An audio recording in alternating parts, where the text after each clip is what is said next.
परमपिता परमात्मा, सारी सृष्टि के रचनहार, कुल मालिक, असंख्य ब्रह्मांडों के स्वामी, जगत गुरु, तीनों लोकों में प्रवेश करके सबका पालन पोषण करने वाले राजाधिराज, आत्माधार, नाथों के नाथ, देवों के देव महादेव, सर्वेश्वर महेश्वर, मृत्युंजय, अजरो अमर, आदि अनादि, सनातनी प्रभु, जगत पिता जगदीश्वर, 1008 की उपाधि के वास्तविक अधिकारी, अकाल मूरत शब्द स्वरूपी राम, परम पूज्य, प्रथम पूज्य, परम पुरुष, परम संत, परम दयालु, परम दयाणी, वासुदेव, सर्वगतम ब्रह्म, आदि पुरुष, अनादि पुरुष, आदि राम, हक्का कबीर, सत्य कबीर, राजा राजेश्वर, राजा राम, सबसे ऊपरी लोकों में रहने वाला परमात्मा, अल्लाहु अकबर, अल्लाहु कबीर, बड़ा भगवान, सत्य पुरुष, संत शिरोमणि सतगुरु रामपाल जी भगवान के चरण कमल में लाइव वीडियो में जुड़े हुए हम सभी भाई बहनों की तरफ से अनंत कोटि दंडवत प्रणाम। भाई और बहनों, ये जो वंदना है, ये जो महिमा है, ये पूर्ण परमात्मा की महिमा है। आपने मुझ 2 कोटि के जीव के मुख से जो ये वंदना सुनी है, जो ये महिमा आपने सुनी है, ये उस पूर्ण परमात्मा आदि पुरुष की है, अनादि पुरुष की है, आदि राम की है, सनातनी राम की है, जो सबका रचयिता है, सबका रचनहार है, जो सबसे ऊपर का भगवान है, जो बड़ा भगवान है। मुसलमान भाई जिसको अल्लाह कहते हैं, हिंदू भाई जिसको भगवान कहते हैं, जिनको प्रभु कहते हैं, ईसाई भाई जिसको अपना मसीह कहते हैं, वो अल्लाह, वो मसीह, वो प्रभु, वो राम आज इस धरती पे संत रामपाल जी के रूप में प्रकट हैं, संत रूप में प्रकट हैं, एक मानव रूप में प्रकट हैं। जैसे विष्णु अवतार राम और श्री कृष्ण जी मानव रूप धारण करके आए थे। क्योंकि यदि मानव को कोई बात समझानी है, इंसानों को यदि कोई बात समझानी है, तो भगवान ने इंसान ही बन के आना पड़ता है, मनुष्यवत ही आना पड़ता है। भगवान तो कोई भी रूप धारण करने में सक्षम है, लेकिन भगवान यदि मनुष्य के अतिरिक्त कोई अन्य रूप धारण करके आया, तो हम मनुष्य अन्य योनियों की भाषा समझने में समर्थ नहीं हैं, हम योग्य नहीं हैं। इसलिए परमेश्वर को, हम मनुष्य को यह आध्यात्मिक ज्ञान समझाने के लिए, गुरु महिमा समझाने के लिए, जन्म और मरण के रोग से सदा सदा के लिए मुक्त करवाने हेतु यहाँ पे एक मनुष्य की भांति, एक आम इंसान की भांति लीला करने के लिए आना पड़ता है। और वो सौभाग्यशाली आत्मा होती है जो उस मनुष्य रूप में आए हुए परमेश्वर को, उसके ज्ञान को सुनकर, समझकर पहचान लेती है, उनकी भक्ति ले लेती हैं और अपना जन्म मरण से पीछा छुड़वा लेती हैं। तो आज का वीडियो काफी लंबा हो चुका है। मेरे पास में तकरीबन 30 से 35 भाई बहनों की शंकाएं हैं, उनके सवाल है, लेकिन बड़ी मुश्किल से आज हम केवल एक ही भाई की शंका को ले पाएंगे। केवल उसी का आज हम समाधान जो है ज्ञान आधार से करने का प्रयास करेंगे। बाकी फिर हम लाइव आते रहेंगे, फिर हम भाई बहनों को समझाते रहेंगे। पद्मेश त्रिपाठी जी हैं जिन्होंने शंका जाहिर की थी जब दास पिछली बार लाइव आया था। तो पद्मेश त्रिपाठी जी ने कहा है कि सबसे पहली बात यह है कि जो व्यक्ति साधना करके प्रकृति का अतिक्रमण कर परमात्मा स्वरूप को प्राप्त होता है, प्रकृति के अंदर विद्यमान कोई अस्त्र और शस्त्र उसका भेद नहीं कर सकते, और ना ही प्रकृति के अंतराल में उसे कोई बंधन में बांध सकता है। जबकि रामपाल जी माननीय न्यायालय के द्वारा अपराध सिद्ध किए जाने के बाद में जेल में हैं, तो ये परमात्मा कहां से हो सकते हैं, ये कैसे हो सकते हैं? ये पद्मेश जी का सवाल था। कि जो आदि राम होता है, जो आदि पुरुष होता है, जो पूर्ण पुरुष होता है, जो यहां पे एक संत के रूप में आते हैं जैसा आप कह रहे हो, तो वो आदि पुरुष, वो आदि राम तो सभी बंधनों से मुक्त होता है, उसको कोई भी बंधन बांध नहीं सकता। तो संत रामपाल जी को कैसे हरियाणा सरकार ने अपने बंधन में बांध रखा? उनके कहने का मतलब है कि आपके गुरुजी जेल में क्यों हैं, वो बंधन में क्यों हैं, जेल से बाहर क्यों नहीं आ पा रहे? देखिए, सबसे पहले आपने समझना पड़ेगा राम और आदि राम की डेफिनेशन को। राम जिसे हम दशरथ पुत्र श्री रामचंद्र जी की संज्ञा देते हैं, जो कि त्रेता युग में आए थे, जो कि समर्थ नहीं थे, जो पूर्ण नहीं थे, जो बंधनों में बंधे हुए थे, वो मजबूर थे, वो विवश थे अपने प्रारब्ध को भोगने के लिए। उनको विष्णु जी की तरफ से एक श्राप लगा हुआ था। जब नारद, जो ब्रह्मा जी का पुत्र है, कई हजारों वर्षों तक कठोर तपस्या करके, और उसने देखा कि मैंने तो काम वासना के ऊपर विजय प्राप्त कर दी, कामदेव मुझे परेशान नहीं कर सकता, दुखी नहीं कर सकता, मैंने विजय प्राप्त कर दी। सीधा अपने पिता ब्रह्मा जी के पास गया और ब्रह्मा जी से कहा कि पिताजी, मैंने कामदेव के ऊपर विजय प्राप्त कर दी है, मुझे कामदेव परेशान नहीं कर सकता। तो ब्रह्मा जी ने देखा कि इस बच्चे को अहंकार हो गया है, ये अभी नादान है, इसको ज्ञान नहीं है। उसने कहा कि बेटा, ये बात किसी और से ना कहना, मेरे को तो तूने कह दी। ठीक है, तूने जो उपलब्धि प्राप्त कर ली बहुत अच्छी बात है, लेकिन उसका ढिंढोरा मत पीट, अहंकार उत्पन्न मत कर अपने अंदर। लेकिन आधे अधूरे ज्ञान युक्त इन देवताओं से कहां रहा जाता। नारद जी तुरंत भगवान विष्णु के पास चले गए कि भगवान को जाके बताऊंगा मैंने ये उपलब्धि कर ली। भगवान इतने दिन घोर तपस्या करके विष्णु जी के पास गए और विष्णु से कहा कि भगवान, मैंने कामदेव की विजय प्राप्त कर दी। बोले भाई, बहुत अच्छी बात है, अगर कामदेव पे विजय प्राप्त कर दी तो। भगवान विष्णु ने कहा कि ये विजय तो हम भी प्राप्त नहीं कर पाए, मैं ब्रह्मा और विष्णु भी विजय प्राप्त नहीं कर पाए कामदेव पे तो, और तूने बहुत जल्दी विजय प्राप्त कर ली। तो विष्णु जी ने देखा कि इसका अहंकार तोड़ना चाहिए। तो विष्णु जी ने क्या किया, कुछ दिनों के बाद में एक मायावी दुनिया की रचना की, एक नगरी बना दी, लोग बना दिए, राजा बना दिया, रानी बना दी, उसके बेटा बेटी बना दिए। और मायावी नगरी में उस राजा की लड़की अपने स्वयंवर के लिए तैयार थी। नारद जी वहां पे चले गए। नारद जी ने देखा कि लड़की बहुत सुंदर है। उनके मन में शादी करने की इच्छा जागृत हो गई। जो कामदेव पे विजय प्राप्त करके आए थे महापुरुष, उनके मन में शादी करने की इच्छा उत्पन्न हो गई। अब नारद जी सकल सूरत से इतने सुंदर नहीं है, तो तुरंत वो भगवान विष्णु के पास में गए। बोले, भगवान, मुझे आप अपना हरि रूप दे दीजिए। हरि का मतलब होता है भगवान, प्रभु, और एक हरि का दूसरा रूप होता है बंदर। तो विष्णु भगवान ने तो उसके अहंकार को तोड़ना था। तो विष्णु जी ने कहा कि तथास्तु, और विष्णु जी ने उनको वो बंदर का चेहरा दे दिया। नारद जी के चेहरे पे बंदर का चेहरा लग गया। अब आदमी अपने चेहरे को नहीं देख पाता, इसलिए उसने सोचा कि मेरे चेहरे पे तो भगवान विष्णु का चेहरा लग गया, अब मेरे से तो कोई सुंदर है ही नहीं। तो जाके स्वयंवर की लाइन में नारद जी खड़े हो गए। राजा की कन्या हाथ में माला लेके आने लगी और नारद जी की तरफ देखा, हल्की सी मुस्कुरा के आगे चल दी। नारद जी ने देखा क्या बात हुई, इसका मेरी तरफ ध्यान नहीं गया क्या?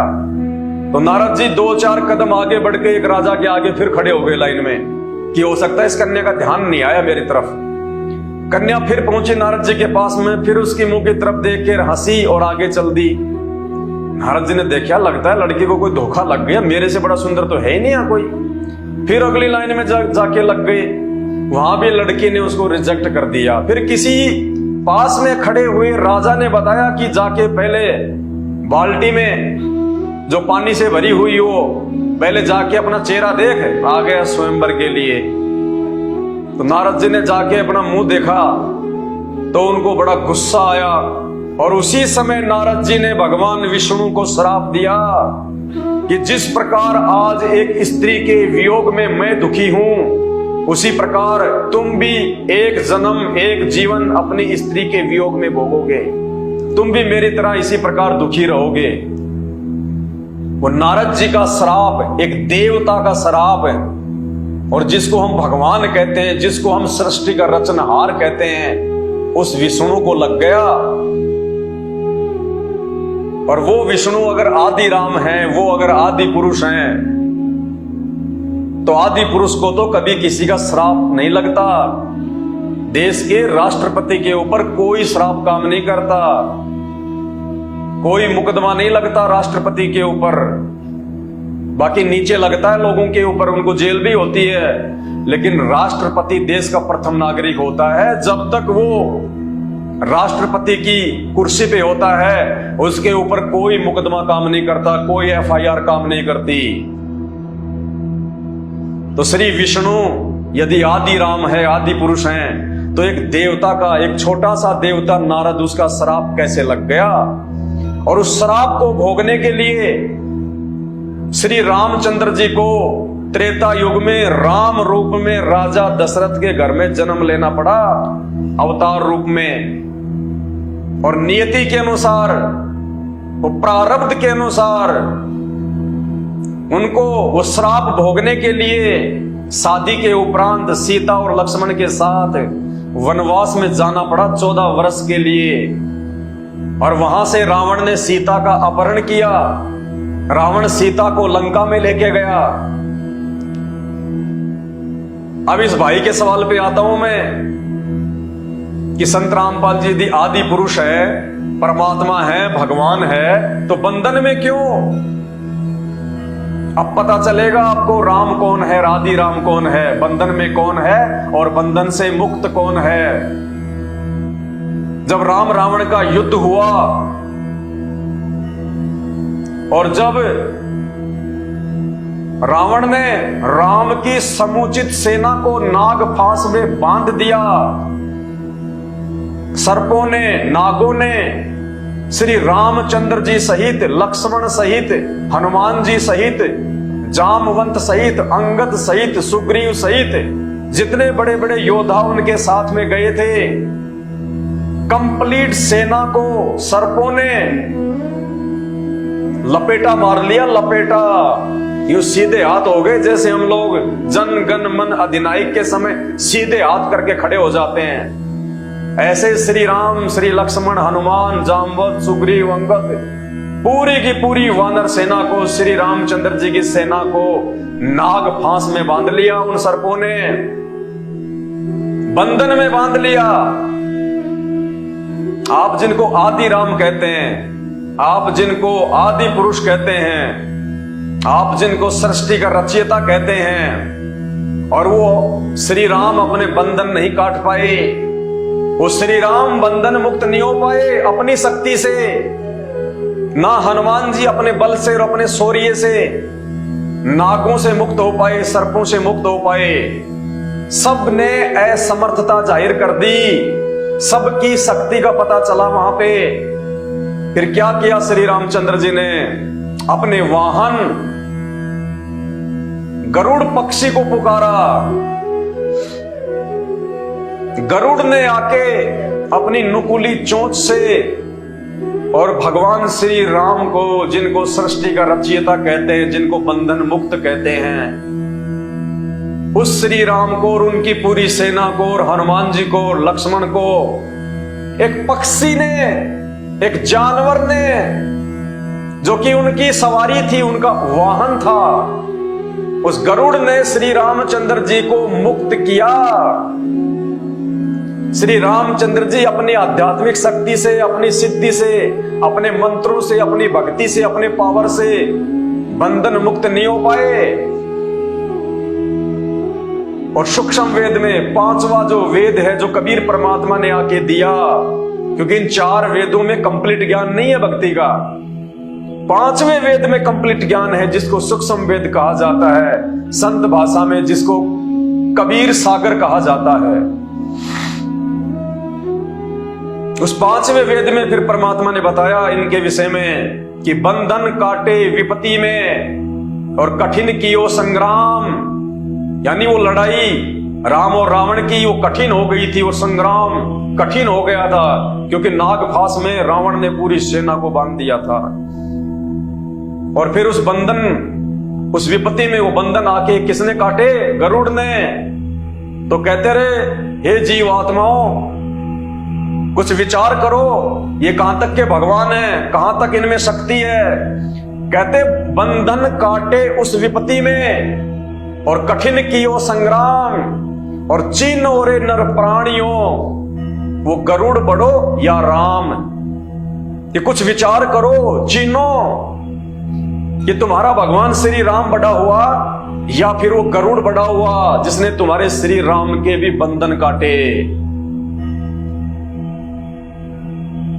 तो पहली बात तो जिनको आप जी आदि राम समझते हैं, जिनको आप आदि पुरुष समझते हैं, तो वो कहां तक के आदि राम है, कहां तक के वो आदि पुरुष हैं, जिनको एक सर्प ने बांध लिया, लपेटा मार लिया, एक सांप के बंधन से मुक्त नहीं हो पाए भगवान श्री राम।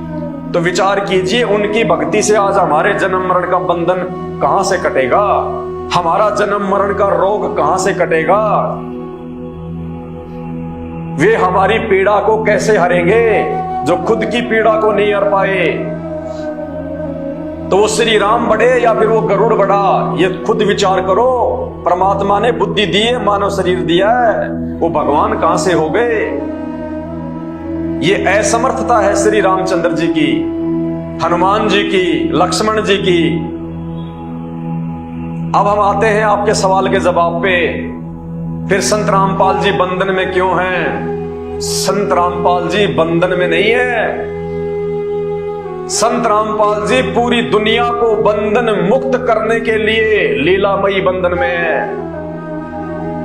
ये वो परमात्मा है, वो आदि अनादि पुरुष है, जिसके आधे बाल के बराबर ब्रह्मा विष्णु महेश दुर्गा और काल के लोक भी नहीं है। वो महान आदि पुरुष है। ये आप और हमारे बंधनों को काटने के लिए, आप और हमारे को अपनी पहचान करवाने के लिए, ज्ञान से, शास्त्रों से विधिवत हमारे को भक्ति करवा के उस अमर लोक में ले जाने के लिए, इस काल के शैतान के बंधन कटवाकर सदा सदा के लिए 84 लाख योनियों से मुक्त करवाने के लिए लीलामय रूप से जेल में बैठे हैं। क्यों बैठे हैं? क्योंकि सन 1994 से संत रामपाल जी ने यह ज्ञान देना शुरू किया था और 2014 बरवाला कांड तक उन्होंने 28 वर्षों तक ज्ञान दिया। सौभाग्य उन आत्माओं का जो उस समय उनके ज्ञान को समझ के उनकी शरण में आई, उनकी पनाह में आई। और जो व्यक्ति अभी तक उनकी शरण में नहीं है, जो उनके ज्ञान को नहीं सुन रहे हैं, जो भक्ति और भगवान की पहचान नहीं कर पा रहे हैं, आने वाले समय में जो प्राकृतिक आपदाएं, जो विनाशकारी समय, इस प्रकृति का जो रौद्र रूप आप देखने वाले हो, जैसा कि चंद वर्ष पहले ये कोरोना आया था, एक ट्रेलर दिखाया परमेश्वर ने, आदि राम ने ट्रेलर, कि संभल जाओ, सुधर जाओ, भगत बन जाओ, सदाचारी बन जाओ, ये मांस मदिरा नशा व्यभिचार इनको त्याग दो, सदाचारी जीवन जीवो, वरना आने वाले समय में जो प्रकृति का रौद्र रूप तुम देखोगे, तुम्हारी रूह कांप जाएगी। और उस समय पूरे विश्व में त्राही त्राही मचेगी। और संत रामपाल जी ने अपनी पुस्तक ज्ञान गंगा में, जहां पेज नंबर 187 नास्त्रदमस की भविष्यवाणी का मराठी भाषा में जिक्र किया हुआ है, उस नास्त्रदमस की भविष्यवाणी का जिक्र करते समय ज्ञान गंगा पुस्तक पेज नंबर 187 संत रामपाल जी ने युग परिवर्तन का समय लिखा हुआ है कि महायुग परिवर्तन का समय सन 1905 से लेके 2028 तक है, 2028 तक। और ये उस महायुग परिवर्तन का अंतिम समय निकट आ चुका है। ये 2023 चल रही है, आधी जा चुकी है। 24, 25, 26, 27, 28 5 वर्ष, ये आगामी 5 वर्ष इस दुनिया के लिए खून के आंसू रुलाने वाले होंगे। खून के आंसू रुलाने वाले उन लोगों के लिए जो लोग समय रहते संत रामपाल जी के ज्ञान को समझ के उनकी शरण में नहीं आते हैं। और उसके बाद जब पूरी दुनिया में त्राही त्राही मचेगी, ये तो बाबा वेंगा और नास्ट्रेडमस की भविष्यवाणी से भी सर्वसिद्ध हो चुका है। और इन सबसे ऊपर की भविष्यवाणी जो संत रामपाल जी ने अपनी पुस्तक ज्ञान गंगा में लिख दी है, उसको तो धरती का कोई प्राणी काट ही नहीं सकता। संत रामपाल जी के मुख से और उनके हाथ से लिखे गए वचन को 21 ब्रह्मांड में कोई फैल नहीं कर सकता। कहते 7 वचन पलटे नहीं, चाहे पलट जाए ब्रह्मांड। सूरज पूर्व के बजाय पश्चिम से उदय हो सकता है, लेकिन संत रामपाल जी के मुख से बोले गए वचन फैल नहीं हो सकते। तो इन आने वाले 4-5 वर्षों में ये प्रकृति इंसान को जो अपना रौद्र रूप दिखाएगी, प्रकृति कौन? ये दुर्गा और ये काल जो 21 ब्रह्मांड का संचालन करते हैं, ये जो रौद्र रूप दिखाएंगे यहां पे, जो महामारियां आएंगी जिनके विषय में भविष्यवाणियां हो चुकी हैं कि डॉक्टर भी हॉस्पिटल छोड़ छोड़ के भाग जाएंगे, चलते चलते लोग रोडों पे गिर गिर के मरेंगे। डॉक्टर छोड़ के हॉस्पिटल भाग जाएंगे कि ये क्या बीमारी आ गई। ऐसी ऐसी महामारियां, ऊपर से प्राकृतिक उथल पुथल, कहीं भीषण बरसात हो रही है तो कहीं कोई साइक्लोन आ रहा है। जैसे अब ये बिपरजोय आया, क्यों खाली करना पड़ गया आधा गुजरात, राजस्थान तक उसने तबाही मचा दी। ये तो शुक्र मनाओ उस आदि पुरुष संत रामपाल जी का, जिन्होंने इंसान को सन 1951 के बाद जब से वो धरती पे आए हैं, ये टेक्नोलॉजी दे दी, साइंस दे दी, टीवी इंटरनेट ये दे दिए, ताकि इंसान ने पहले से उन चीजों का अनुमान लगा के और लोगों को जो है वो सुरक्षित स्थान पे भेज दिया। वरना गुजरात में जो बिपरजोय आया था, इससे कितने लोग मरने थे, लाखों की संख्या में, कितनी जो है वो तबाही होनी थी। शुक्र मनाओ परमेश्वर का, जिन्होंने इंसान को पिछले 50 वर्षों में ये साइंस दी है, ये टेक्नोलॉजी दी है। उससे पहले कहां थी ये साइंस, ये टेक्नोलॉजी? भगवान श्री राम और श्री कृष्ण आजीवन गर्मियों में गर्मी मरते रहे, सर्दियों में सर्दी मरते रहे। गर्मियों में एसी नहीं बना पाए, सर्दियों में हीटर नहीं बना पाए, चलने और आने जाने के लिए ढंग की कोई गाड़ी नहीं बना पाए, डामर की रोड नहीं बना पाए, घोड़े जोड़ के चलते थे। क्या उनको आवश्यकता नहीं थी? क्या आज के इंसान में ज्यादा बुद्धि है जो उसने BMW गाड़ी बना ली, जिसने ओडी बना ली, एरोप्लेन बना लिए, जिसने डामर की रोड बना दी, GT रोड बना ली? क्या वो नहीं बना सकते थे? ये बुद्धि परमेश्वर ने उस समय उनको नहीं दी, ना राम को दी, ना श्री कृष्ण जी को दी, उस आदि राम ने, सतगुरु रामपाल जी भगवान ने। ये आज दी है परमेश्वर ने हमसे भक्ति करवाने के लिए, ताकि हम भक्ति आसानी से कर सके, आने जाने में हमारे को सुविधा हो, कम्युनिकेशन में हमारे को जो है वो सुविधा हो। उनके प्रवचन, उनके सत्संग हम एक मेमोरी कार्ड में डाल सकते हैं, हम टीवी पे सुन सकते हैं। एक जगह संत रामपाल जी बैठ के सत्संग सुनेंगे, घर घर में देश विदेश में उनके सत्संग जो है सुनाई देंगे टीवी के माध्यम से। ये टेक्नोलॉजी ये संत रामपाल जी ने दी है इस दुनिया को, इस आदि पुरुष ने। तो आने वाले समय में प्रकृति जो अपना रौद्र रूप दिखाएगी, वो चाहे किसी भयंकर महामारी के रूप में हो जैसे कोरोना, चाहे अतिवृष्टि के रूप में हो, भीषण बरसात के रूप में हो, चाहे किसी भयंकर भूकंप के रूप में हो। जैसे कुछ महीने पहले तुर्की में भूकंप आया रातों रात, और 2 घंटे में लाखों लोगों को मौत की नींद सुला दिया। तो हिंदुस्तान से कौन सी यारी है जो भूकंप हिंदुस्तान में नहीं आ सकता।